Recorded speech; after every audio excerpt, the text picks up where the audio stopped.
Hello everyone, this is Sheetal Karhade, Chemistry Department, SSGM College, Kopargaon.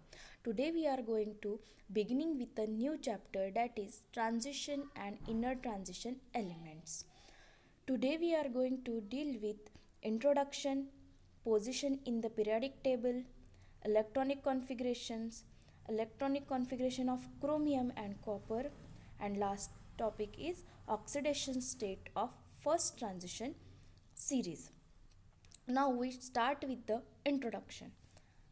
The transition element belong to D block of the periodic table. Periodic table आपल्याला माहिती आहे, ज्यामध्ये 4 blocks आहेत S, P आणि D, F. तर transition elements those elements which are belong to D block. D block एलिमेंट्समधले जे असतात एलिमेंट्स त्यांना आपण ट्रान्झिशन एलिमेंट्स म्हणूया. The transition metals atom has incomplete d subshells or it gives cations with incomplete d subshell. Transition metals हे असे metals असतात की ज्यामध्ये डी सबशेल्स असतात आणि ते डी सबशेल्स इनकम्प्लीट असतं किंवा त्यापासून मिळालेले कॅटायन्स आहेत हे देखील इनकम्प्लीट डी सबशेल्स असतात. अशा एलिमेंट्सला आपण काय म्हणू? ट्रान्झिशन मेटल्स म्हणू. The exhibit property between those of S and P block element. तर जे ट्रान्झिशन मेटल्सची प्रॉपर्टीज आहेत, ट्रान्झिशन एलिमेंट्सची जी प्रॉपर्टीज आहेत, ही प्रॉपर्टी एस आणि पी ब्लॉक एलिमेंट्सच्या मधातली प्रॉपर्टी आहे. म्हणजे ती पूर्णपैकी एस ब्लॉक एलिमेंट्सची प्रॉपर्टी पण नाही दाखवत आणि पी ब्लॉक एलिमेंटची प्रॉपर्टी पण नाही दाखवत, त्याच्या मधातली प्रॉपर्टी ते दाखवतात. The transition element of the periodic modern periodic table appear as group 3 to 12 or as 4 long period. तर जे ट्रान्झिशन एलिमेंट्स आहेत हे ग्रुप 3 पासून तर ग्रुप 12पर्यंत या मधात बिलॉंग करतात किंवा त्या मधात असतात. The n-1d orbital is compressed of successively filled in which element where n is the ultimate or valence shell. तर जे डी ब्लॉक एलिमेंट्स आहेत किंवा त्यांना ट्रान्झिशन एलिमेंट्स आपण म्हटलेले आहोत, यामध्ये n-1 ऑर्बिटल्स असतं जे कम्प्लिटली फिल्ड असतं किंवा हाफ फिल्ड असतं किंवा जसं जसं तुम्ही पिरियडपासून जात असाल त्यावेळेस तिथे n-1 डी ऑर्बिटल्स दिसतं आणि n हे अल्टिमेट ऑर व्हॅलन्स शेल आहे. The 3D series is compressed of element from scandium to zinc. तर जे डी ब्लॉक्स एलिमेंट्स आहे ज्याला आपण ट्रान्झिशन एलिमेंट म्हटलेलं आहे, तर ट्रान्झिशन एलिमेंटमध्ये टोटल 4 सिरीज आहे. टोटल 4 सिरीज आहेत. या सिरीजमध्ये पहिली सिरीज हे 3D सिरीज आहे, सेकंड सिरीज ही 4D सिरीज आहे, थर्ड सिरीज ही 5D सिरीज आहे आणि लास्ट सिरीज ही 6D सिरीज आहे. तर 3D सिरीजमध्ये जे एलिमेंट्स आहे त्याची स्टार्टिंग हे स्कॅन्डियमपासून होते. तर स्कॅन्डियममध्ये जे ॲटॉमिक नंबर आहे तो 21 पासून स्टार्ट होतो. तर एंड ही 3D सिरीज झिंकमध्ये होते आणि त्याचा जो ॲटॉमिक नंबर आहे तो ॲटॉमिक नंबर 30 आहे. तसंच 4D सिरीज हे यामध्ये जे एलिमेंट्स आहे हे एलिमेंट स्टार्ट होतात ॲट्रियमपासून, त्याचा जो ॲटॉमिक नंबर आहे 39 आहे, टू एंड होतो कॅडमियमला आणि त्याचा जो ॲटॉमिक नंबर आहे तो 48 आहे. तसंच 5D सिरीज ही स्टार्ट होते लॅन्थिनमपासून, त्याचा ॲटॉमिक नंबर 57 आहे, टू एंड होते मर्क्युरी, त्याचा ॲटॉमिक नंबर आहे 80. Without those from cerium to lutetium and यामध्ये जे 50 सिरीज आहे ही लॅन्थेनियमपासून स्टार्ट होते, पण त्यामध्ये सिरेनियम अँड लुथेसियम हे बिलॉंग करत नाही. त्यांना वगळताच आपल्याला काय करायचं आहे? 5D सिरीज घ्यायची आहे. तसेच 6D सिरीज ही ॲक्टिनमपासून स्टार्ट होते तर क्युरियमपर्यंत संपते. पण त्यामध्ये देखील जसं आपण 5D सिरीजमध्ये म्हटलेलं आहे सिरियम टू लुथेसियम हे बिलॉंग करत नाही, तशाच प्रकारे 6D सिरीजमध्ये ॲक्टिनियम टू स्टार्ट होतं आहे क्युरियमपर्यंत, तर थोरियम टू लॉरेथियम ही 60 सिरीजमध्ये मोडत नाही. The general electronic configuration of the transition element is n-1 d1 to d10 ns1 to 2 n-1 d1 to 10 आणि n1 minus ns equals to ns1 to 2 म्हणजे एसच्या याच्यामध्ये 1 to 2 एलिमेंट्स इलेक्ट्रॉन्स राहतील आणि n-1 डीमध्ये 1 to 10 हे इलेक्ट्रॉन्स राहतील. Next topic is position in the periodic table. आता डी ब्लॉक एलिमेंट्स हे जे ट्रान्झिशन एलिमेंट्स आहे यांची पोझिशन कुठे आहे पिरियडिक टेबलमध्ये हे आपण बघूया. The transition elements are placed in the period 4 to 7 and group 3 to 12. Those constitute 3D, 4D, 5D and 6D series. The transition element हे ग्रुप 3 to ग्रुप 12 यांच्यामध्ये आणि पिरियड 4 to 7 मध्ये असते. They are placed at the center with S block on one side and P block on another side. The electronegativity, reactivity, other properties shows a gradual changes from S block to P block through those of the D block element. मग तुम्हाला यामध्ये properties change होत जातात जसं जसं तुम्ही जाणार S ब्लॉककडून P ब्लॉककडे, तर ह्या प्रॉपर्टी चेंज होता होता मधात डी ब्लॉक येतो, तर प्रॉपर्टी काय होणार डी ब्लॉक्स थ्रू चेंज होत जाणार. तर बघा हे यामध्ये बघा जे आहे ट्रान्झिशन एलिमेंट्स, यामध्ये ट्रान्झिशन एलिमेंट्स तुम्हाला दाखवत आहे. तर ट्रान्झिशन एलिमेंट यामध्ये बघा 3D, 4D, 5D आणि 6D, ज्यामध्ये 3D, 4D, 5D, 6Dमध्ये स्कॅन्डियमपासून स्टार्ट होत आहे तर झिंकमध्ये एंड होत आहे. 4D येट्रियमपासून स्टार्ट होत आहे तर कॅडमियममध्ये एंड होत आहे. 5D सिरीज ही लॅन्थॅनमपासून स्टार्ट होत आहे तर मर्क्युरीला एंड होत आहे. आणि 6D सिरीज ही ॲक्टिनियमपासून स्टार्ट होत आहे तर CN पर्यंत एंड होत आहे. यामध्ये याचा जो ग्रुप आहे हा 3 पासून ग्रुप स्टार्ट होतो तर 12 पर्यंत जातं आणि पिरियड आहे 4 to 7. यामध्ये 4 to 7 पर्यंत काय होतं पिरियडमध्ये बिलॉंग करतं. नंतर आहे हा तुमचा कॉमन स्ट्रक्चर आहे. पिरियडिक टेबल आहे मॉडर्न पिरियडिक टेबल. यामध्ये बघा या साईडला येतं, एका साईडला एस ब्लॉक एलिमेंट, एका साईडला पी ब्लॉक एलिमेंट आणि सेंटरमध्ये काय आहे डी ब्लॉक एलिमेंट. आता ही पिरियड जो आहे तो पिरियड 4 पासून तर 7मध्ये आहे. याच्यामध्ये 3D, 4D, 5D आणि 6D. 3D, 4D, 5D and 6D हे सिरीज बिलॉंग करत आहे. 3Dमध्ये ट्रान्झिशन एलिमेंटमध्ये स्टार्ट होत आहे scandium to end zinc, yttrium to cadmium, 5Dमध्ये यट्रियम टू कॅडमियम, 6मध्ये 6 पिरियडमध्ये आणि 5D सिरीजमध्ये लॅन्थेनियम टू मर्क्युरी आणि लास्ट 6D सिरीजमध्ये ॲक्टिनम. आता लॅन्थेनियम आणि ॲक्टिनियम हे झालेले आहे एक्सटेंट, ज्याला आपण एफ ब्लॉक सिरीज म्हणतो. हे प्रॉपर्टीज दाखवत असतात डी ब्लॉक एलिमेंटसारखे, पण त्यामध्ये ते मोडत नाही, ते जातात एफ ब्लॉक एलिमेंटमध्ये. हे झाले तुमची position of transition element in the periodic table. So next topic is electronic configuration of transition element. The 3D belongs to beginnings with scandium and end with zinc. आता 3D सिरीज ही याची starting होते स्कॅन्डियम, त्याचा atomic number आहे 21 and end with zinc, त्याचा atomic number आहे 30. आता यामध्ये बघा जो जवळचा आहे, यामध्ये पिरियडिक टेबल्सच्या जवळचं नोबल ग्लास कोणता आहे हे बघा. पिरियडिक टेबलमध्ये डी ब्लॉक एलिमेंट्सच्या 3D सिरीजमधला सगळ्यात जवळचा हा नोबल गॅस आहे ऑर्गॉन असल्यामुळे आता याचं जर जनरल इलेक्ट्रॉनिक कॉन्फिगरेशन बघितलं आपण तर जनरल इलेक्ट्रॉनिक कॉन्फिगरेशन आहे स्कॅन्डियमचं स्कॅन्डियमचं 1s2 2s2 1s2 2s2 2p6 3s2 3p6 3d1 4s2 हा आहे. आता या इतकं मोठं लिहिण्याला आपल्याला भरपूर वेळ लागतो, म्हणून त्याला आपण कॉम्प्रेस करून देखील लिहू शकतो. आणि कॉम्प्रेस करताना लिहिताना आपण काय करणार, नोबल गॅस हा यूज करणार. आत्ताच बघितलेलं आहे आपण की 3D सिरीजच्या सर्वात जवळचं नोबल गॅस हा ऑर्गॉन असतो आणि ऑर्गॉन्सचं ॲटॉमिक नंबर 18 आहे.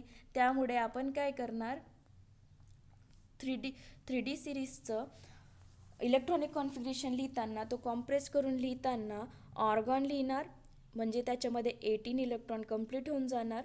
आणि ऑर्गॉन्सचं इलेक्ट्रॉनिक कॉन्फिगरेशन आहे 1s2 2s2 2p6 3s2 आणि 3p6. तर हे स्टार्टिंगचे जे electronic configuration of 3D series आहे हे काय करणार, आपण ऑर्गॉनमध्ये कन्वर्ट करून घेणार. मग ते झाल्यानंतर त्याला लिहिताना आपण कसं लिहायचं, argon 18 argon 3d1 4s2 argon 3d1 4s2. Argon is the noble gas preceding 3D series and its electronic configuration is 1s2 2s2 2p6 3s2 3p6. Argon काय आहे, 3D सिरीजच्या सर्वात जवळचं नोबल गॅस आहे आणि त्याचं इलेक्ट्रॉनिक कॉन्फिगरेशन काय आहे, 1s2 2s2 2p6 3s2 आणि 3p6. Calcium belongs to S block of 4th period, has electronic configuration is 1s2 2s2 2p6 3s2 3p6 and 4s2. कॅल्शियमचं इलेक्ट्रॉनिक कॉन्फिगरेशन काय आहे, जो एस ब्लॉकमध्ये बिलॉंग करतो, 1s2 2s2 2p6 3s2 3p6 4s2. Hence the first electron in scandium zinc atomic number is equal to 21 enters in the available 3D orbitals. त्यामुळे त्याचा जो 3D सिरीजचा first जो एलिमेंट आहे स्कॅन्डियम हा कशामध्ये जातो, 3D ऑर्बिटल्समध्ये जातो. आणि त्याचं इलेक्ट्रॉनिक कॉन्फिगरेशन आहे 1s2 2s2 स्कॅन्डियमचं 1s2 2s2 2p6 3s2 3p6 3d1 4s2. आणि त्यालाच कॉम्प्रेस करून आपण काय लिहिलेलं आहे, argon 3d1 4s2 argon 3d1 4s2 लिहिलेलं आहे. सो यामध्ये आपण बघूया electronic configuration of all series, 3D series 4D series 5D series and 6D series. Since zinc has completely filled n-1 d orbitals in the ground state 3d10 4s2 and 3d10 in its common oxidation state plus 2, it is not regrets as transition metal. आपण जर zinc बघितलं तर झिंकचा जो n-1 d orbitals आहे त्याचं ground state, त्याचे जो electronic configuration बघितल्यानंतर 3d10 आणि 4s2 मिळतं. आणि 3d10 त्याचा जो आपण ऑक्सिडेशन स्टेट बघितलं किंवा त्याचे कॅटायन्स बघितले तर ते कॅटायन्समध्ये पण त्याची +2 हे इलेक्ट्रॉनिक्स कॉम्प्लिकेट हे पण देखील इनकम्प्लीट डी सबशेल्स दाखवता. आणि आपण स्टार्टिंगलाच म्हटलेलं आहे की ट्रान्झिशन मेटल्स म्हणजे असे मेटल्स की ज्यांचे इनकम्प्लीट डी सबशेल्स असेल आणि त्यांचे जे कॅटायन्स आहे हे कॅटायन्स देखील काय असतील, इनकम्प्लीट डी सबशेल्स असतील तर ते ट्रान्झिशन एलिमेंट्समध्ये मोडतात. आणि झिंकचे हे कम्प्लिटली फिल्ड असल्यामुळे त्याच्यापासून कॅटायन मिळालेले ते पण कम्प्लिटली फिल्ड आहेत आणि त्याचा जो n-d ऑर्बिटल्स आहे हा देखील कम्प्लिटली फिल्ड आहे. त्यामुळे झिंक हा ट्रान्झिशन मेटल्समध्ये मोजल्या जात नाही. On the same ground cadmium and mercury, cadmium आणि मर्क्युरी हे जे की 4D आणि 5D सिरीजमध्ये बिलॉंग करतात ते देखील ट्रान्झिशन एलिमेंट म्हणून मोजल्या जाणार नाही, कारण त्याचा जो n-1 डी सबशेल्स आहे आणि त्यापासून मिळालेले कॅटायन्स आहे त्यांचा देखील डी सबशेल्स आहे हे कम्प्लिटली फिल्ड असल्यामुळे ते काय की ट्रान्झिशन एलिमेंटमध्ये मोडण्यात जाणार नाही. झिंक, कॅडमियम आणि मर्क्युरी हे ट्रान्झिशन मेटल्स म्हणत नाही. तसंच copper in elementary state 3d10 and 4s1 contains filled 3d orbitals, but in the plus 2 oxidation state it has partially filled 3d. Hence copper is a transition metal. Copper बघा, कॉपरची जी elementary state आहे 3d10 आणि 4s1 आहे, जे की completely filled दाखवत आहे, but त्यामधनं जे कॅटायन्स आहे त्याच्या कॅटायन्स हे पार्शली फिल्ड आहे आणि पार्शली फिल्ड असल्यामुळे त्यामधनं एक इलेक्ट्रॉन जातं, 3Dमधनं एक इलेक्ट्रॉन जातं आणि त्यामुळे ते +2 ऑक्सिडेशन स्टेट दाखवतं. आणि त्याची जी ऑक्सिडेशन स्टेट +2 दाखवल्यामुळे त्याची जी आउटर शेलची जी n-1d ऑर्बिटल्स आहे, डी ऑर्बिटल्स जो आहे तो पार्शियल फील्ड असल्यामुळे कॉपर हा ट्रान्झिशन एलिमेंट आहे. General electronic configuration of our series of d block elements of periodic can be represented as 3d series, 4d series, 5d series आणि 6d series. याचे general electronic configuration हे आहे. त्यामधलं 3d सिरीजचं general electronic configuration आहे argon 3d 1 to 10 4s2, argon 3d 1 to 10 4s2. 4dचं आहे krypton 4d 1 to 10 4d 1 to 10 5s0 to 2. 4d सिरीजचं krypton 4d 1 to 10 5s0 to 2 and 5d सिरीजचं xenon 5d 1 to 10 6s2 आणि 6d सिरीजचं rayon 6d 1 to 10 7s2. हे जे आहे हे general electronic configuration लक्षात ठेवल्याने तुम्हाला सगळ्या सिरीजचं इलेक्ट्रॉनिक कॉन्फिगरेशन प्रॉपर वेनी लिहिता येणार आहे. जसं जसं तुम्ही स्कॅन्डियमपासून 3D सिरीजमध्ये स्कॅन्डियमपासून मूव्ह करत गेले तसे तसे ते तुमचं इलेक्ट्रॉनिक कॉन्फिगरेशन काय तुम्हाला इझिली लिहिता येणार आहे. तसं आपण बघत आहोत नेक्स्ट टेबलमध्ये electronic configuration of 3D series of D block element. तर पहिला जो आहे स्कॅन्डियम, सेकंड आहे titanium, vanadium, chromium, manganese, iron, cobalt, nickel, copper, zinc हे एलिमेंट्स आहे 3D सिरीजचे. त्याचे सिम्बॉल्स दिलेले आहे आणि ॲटॉमिक नंबर आहे 21 22 23 24 25 26 27 28 29 अँड 30 आणि त्याचं एक्सपेक्टेड इलेक्ट्रॉनिक कॉन्फिगरेशन दिलेलं आहे. स्कॅन्डियमचं argon 3d 1 4s2, argon 3d 2 4s2, व्हॅनेडियमचं ऑर्गन 3d 3 4s2. जसं ॲटॉमिक नंबर इन्क्रीज होत गेलेला आहे त्याप्रमाणे त्याचे D1ची जी 3D जो ऑर्बिटल आहे तो ऑर्बिटलमध्ये एक एक इलेक्ट्रॉन्स काय होता इन्क्रीज होत जात आहे. मग क्रोमियमचं आहे ऑर्गॉन 3d 4 4s2 हे जे आहे एक्सपेक्टेड आहे.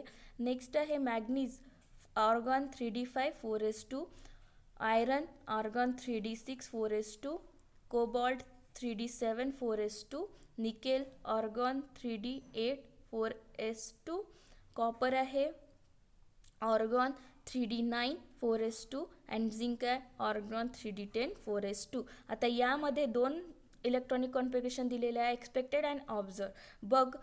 याच्यामध्ये बघा क्रोमियमचं जे आहे एक्सपेक्टेड ऑर्गॉन 3d 4 4s2 आहे आणि कॉपरचं आहे 3d 9 4s2. बट यामध्ये ऑब्झर्व जे दिलेलं आहे क्रोमियमचं ऑब्झर्व जे म्हणजे दिसत जे आहे ते ऑर्गॉन 3d 5 4s1 आणि कॉपरचं आहे ऑर्गॉन 3d 10 4s1.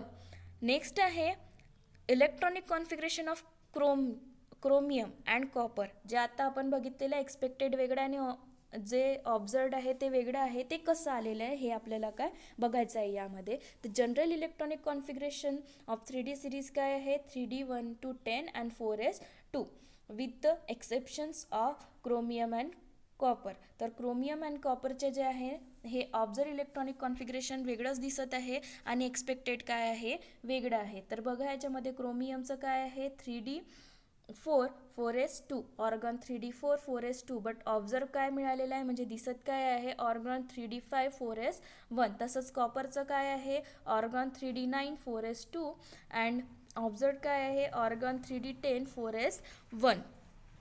तर यामध्ये जे आहे हे 3d and 4s orbitals are closed in energy and in order to gain extra stability the last electron instead of occupying 4s orbital occupy the 3d orbitals that assigns chromium observed 3d5 and 4s1 and copper observed 3d10 4s1 configuration. तर यामध्ये बघा आपल्याला माहिती आहे की एखादा element हा completely filled किंवा हाफ फिल्ड असेल तर तो खूप जास्त स्टेबल असतो आणि त्यामुळे द ॲडिशनल स्टॅबिलिटी असोसिएट करण्यासाठी किंवा ॲडिशनल स्टॅबिलिटी एक्स्ट्रा स्टॅबिलिटी ही गेन करण्यासाठी ऑक्युपाईड करण्यासाठी जे एस ऑर्बिटलमधले जे इलेक्ट्रॉन्स एक इलेक्ट्रॉन्स आहे हे काय करतात मूव्ह करतात डी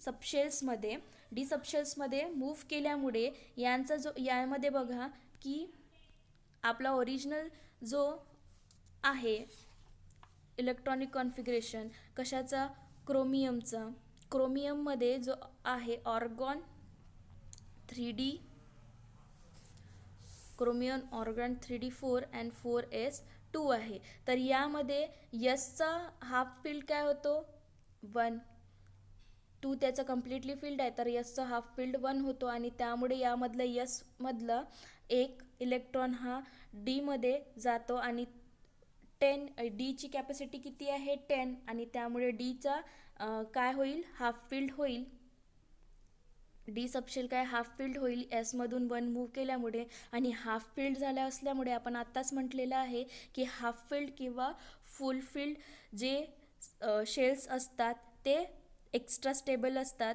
आणि त्यामुळे सबशेल्स हे हाफ फिल्ड सबशेल्स किंवा कम्प्लिटली फिल्ड सबशेल्स हे एक्स्ट्रा स्टेबल असतात आणि एक्स्ट्रा स्टॅबिलिटी यायसाठी क्रोमियम आणि कॉपर हे ऑब्झर्व इलेक्ट्रॉनिक कॉन्फिगरेशन वेगळं दाखवतं आणि एक्सपेक्टेड इलेक्ट्रॉनिक कॉन्फिगरेशन वेगळं दाखवतं. हे जे आहे ऑर्गॉन 3d5 आणि 4s1 हे जे इलेक्ट्रॉनिक कॉन्फिगरेशन आहे हे इलेक्ट्रॉनिक कॉन्फिगरेशन क्रोमियमचं आहे. तसंच जेव्हा आपण कॉपरचं बघत आहोत तर कॉपरचं ऑब्झर्व्ड इलेक्ट्रॉनिक कॉन्फिगरेशन वेगळं आहे आणि एक्सपेक्टेड वेगळं आहे. एक्सपेक्टेड ऑर्गॉन 3d9 एक्सपेक्टेड काय यायला पाहिजे ऑर्गॉन 3d9 आणि 4s2 असं यायला पाहिजे पण असं नसतं ते काहीतरी आपल्याला वेगळं दिसतं. ते असं दिसतं की 4s सबशेलमधून एक इलेक्ट्रॉन हा डी सबशेलमध्ये मूव्ह करतो आणि कम्प्लिटली फिल्ड डीचा जो सबशेल आहे हा कम्प्लिटली फिल्ड होतो आणि एसचा हाफ फिल्ड होतो आणि त्यामुळे जो कॉपर आहे हा एक्स्ट्रा स्टॅबिलिटीसाठी त्याचा इलेक्ट्रॉनिक कॉन्फिगरेशन चेंज करत असतो. Next topic is oxidation state of first transition series. आता ऑक्सिडेशन स्टेट आपल्याला बघायचे आहे फर्स्ट ट्रान्झिशन सिरीजच्या कशा असतात. The transition elements display a varieties of oxidation state in their compound. तर ट्रान्झिशन एलिमेंट्समध्ये जे ऑक्सिडेशन स्टेट दिसतात ह्या खूप साऱ्या ट्रान्झिशन्स एलिमेंट्समध्ये ऑक्सिडेशन स्टेट दिसत असतात. Loss of 4s electron lead to the formation of M+ ion. म्हणजे 4s सबशेलमधून एक इलेक्ट्रॉन लॉस केला तर आपल्याला काय मिळणार ऑक्सिडेशन स्टेट M+ आयन ही मिळणार. Loss of 2s electrons 4s electron gives M2+ ions while loss of unpaired 3d and 4s electrons gives M3+, M4+ and so on.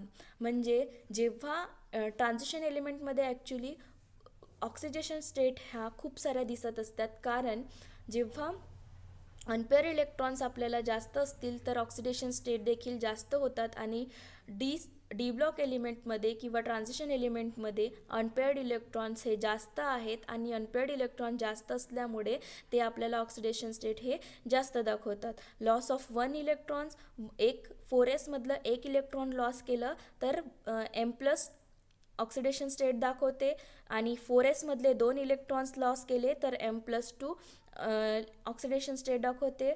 While unpaired 3d मधले unpaired electrons आणि 4s मधले unpaired electrons हे जर loss केले तर आपल्याला M3+ आणि M4+ ions आणि तसंच सो ऑन आपल्याला काय मिळतील, ऑक्सिडेशन स्टेट मिळतील. The number of unpaired electrons in 3D orbitals increases the number of oxidation state shown by the element also increases. तर 3D orbitals मधले जे 3D orbitals आहे त्यामधले अनपेअर्ड इलेक्ट्रॉन्स हे इन्क्रीज होत गेले तर आपल्याला त्याच एलिमेंटची ऑक्सिडेशन स्टेट देखील काय मिळणार, इन्क्रीज मिळणार. स्कँडियम has only 1 unpaired electron. It shows 2 oxidation state, while manganese with 5 unpaired electron shows 6 different oxidation state. आपण माहिती आहे आपल्याला 3D सिरीज ही स्टार्ट होते स्कँडियमपासून तर एंड होते झिंकमध्ये आणि त्यामध्ये मॅग्नीज देखील आहे. तर स्कँडियममध्ये 1 अनपेअर्ड इलेक्ट्रॉन असल्यामुळे त्याची ऑक्सिडेशन स्टेट किती दाखवते, 2 ऑक्सिडेशन स्टेट दाखवते आणि मॅग्नीजमध्ये 5 अनपेअर्ड इलेक्ट्रॉन्स असल्यामुळे किती ऑक्सिडेशन स्टेट दाखवते, 6 ऑक्सिडेशन स्टेट. ते number of oxidation state is 6. तर त्याच्यामध्ये बघा मॅग्नीजचं आपल्याला इलेक्ट्रॉनिक कॉन्फिगरेशन बघितलं आपण मॅग्नीजचं, तर ऑर्गॉन 3d5 4s2. मग डी ऑर्बिटल्समध्ये किती आहे, डी ऑर्बिटल्समध्ये 5 अनपेअर्ड इलेक्ट्रॉन आहे आणि 5 अनपेअर्ड इलेक्ट्रॉन असल्यामुळे ते 6 ऑक्सिडेशन स्टेट दाखवत असते. The elements which gives the greatest number of oxidation state occurs in or near the middle of the series. जेव्हा आपण कुठलीही सिरीज स्टडी करत असतो तर त्यामध्ये जे एलिमेंट्स आहे त्या एलिमेंट्सचे जे मिडलमध्ये एलिमेंट्स असतात त्या एलिमेंट्सची ऑक्सिडेशन स्टेट ही ग्रेटेस्ट नंबरची ऑक्सिडेशन स्टेट असते. फॉर एक्झाम्पल आपण 3D सिरीज बघितलेली आहे. 3D सिरीज हे scandium, titanium, vanadium, chromium, manganese, iron, cobalt, nickel, copper आणि झिंक. तर त्यामध्ये बघा मॅग्नीज जो आहे हा मिडलमध्ये आहे त्या सिरीजचा आणि त्यामुळे त्यामध्ये 5 अनपेअर्ड इलेक्ट्रॉन्स आहेत आणि 5 अनपेअर्ड इलेक्ट्रॉन्स असल्यामुळे त्याची जे ऑक्सिडेशन स्टेट आहे हे ऑक्सिडेशन स्टेट 6 ऑक्सिडेशन स्टेट ते काय दाखवत असतात. +2 पासून तर +7 ऑक्सिडेशन स्टेट असतात. खाली टेबल दिलेलं आहे, टेबल बघूया. Oxidation state for first transition series scandium, titanium, vanadium, chromium, manganese काय आहे, मिडल ऑफ द सिरीज आहे. तर स्कँडियमची बघा 3d1 4s2 त्याची ऑक्सिडेशन स्टेट काय, +2 +3. टिटॅनियमची ऑक्सिडेशन स्टेट आहे +2 +3 +4. तसेच मॅग्नीजची किती आहे, +2 +3 +4 +5 +6 +7. 6 अनपेअर्ड इलेक्ट्रॉन्स 5 अनपेअर्ड इलेक्ट्रॉन्स असल्यामुळे ते काय दाखवते, 6 ऑक्सिडेशन स्टेट दाखवते. तसंच मग नंतर आयरनकडे गेलं, खाली येत गेलं तर ऑक्सिडेशन स्टेट काय होत चाललेले आहे, डिक्रीज होत चाललेले आहे. I hope all topics are clear to you. Thank you class.